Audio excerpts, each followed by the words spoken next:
Good morning guys. For today's video, magbibigay lang tayo ng tip regarding dun sa keyboard installation. Last week or itong nakaraang araw may kumuha ng serbisyo natin. Pero ang buong akala namin na prepared na yung site na paglalatagan namin. Laking gulat namin na hindi pa pala ito maayos.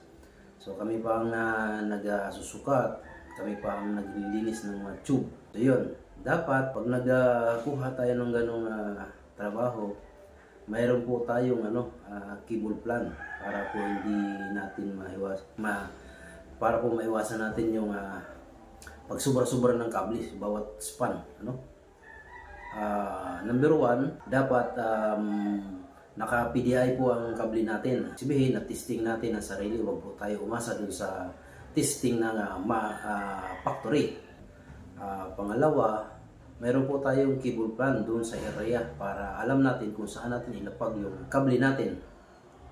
Pangatlo, dapat naka-ready na po yung site or mga tube. Malinis na, mandal na po yun. At wala na tayong gagawin iba kundi mag-insert na lang na mag-insert ng kable para po hindi matagal o hindi tayo tumagal.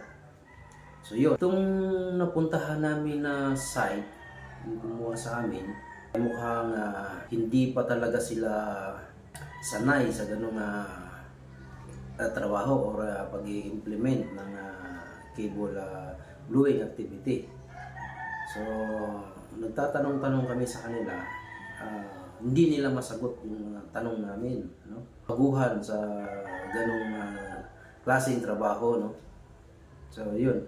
Kaya tumagal kami ng linggo. Halos. Pero ang nagawa lang namin ay sa 4 na kilometro. Usually, ang 4 na kilometro, 2 gabi ko lang gagawin yan. Kung maayos yung mga tube, walang bara. So, yun yung pinakamatagal. Kung tutuusin niya, 1 araw lang yan. Sana all. Ang area ay 24 hours ang allowed na magtrabaho dun sa kalsada. Pero, since may permit tayo na sinusunod, so 8 hours lang yan. So, gabi ka lang pwede. Kung araw ka lang pwede. So, yung isang reel ay 1 araw lang yan ang tutuusin gawin. Tapos kaagad yan. May mga area kami na napuntahan na tapang mga manhole. Ang gusto nila, kakablihan na namin. Nag-aalala ko kasi hindi talaga improper kumbaga ang trabaho na yun. Dapat nauna manhole bago tayo magkabli. Ang gusto nila mangyari, kakablihan na namin kahit wala pang manhole kasi nagmamadali na daw sila.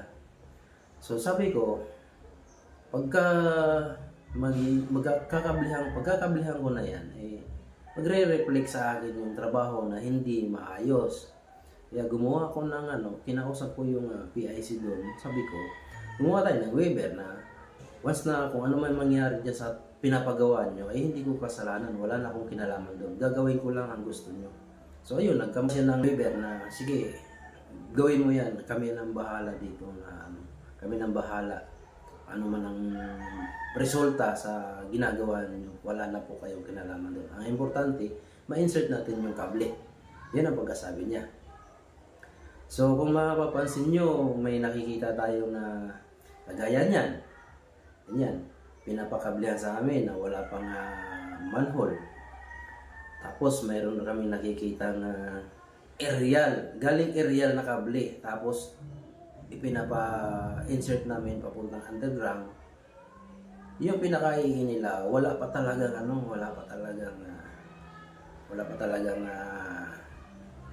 manhole.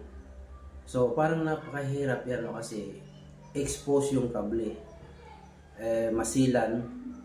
So parang sayang ang trabaho kung ma-damage lang ang kable. Papakita ko sa inyo yung sitwasyon nung sinasabi ko. Ito. Yan. So, wala akong nagawa kundi i-insert yun kasi sabi nila sila daw ang bahala. Kaya ginawa na po namin yung utos nila para makauwi na rin kami kasi napupuyat kami doon. So, napupuyat kami na kakaunti lang ang accomplishment dahil nabayaan nila kami pagdating sa site.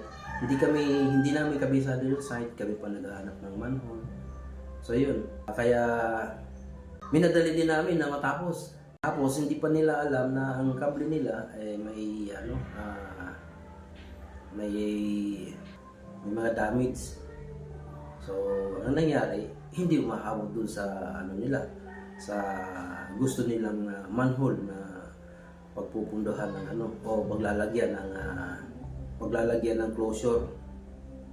So yun, sana magiging aral sa atin na dapat malinis ang area, mayroon tayong cable plan, malinis na yung mga tube para ang trabaho ay tuloy-tuloy.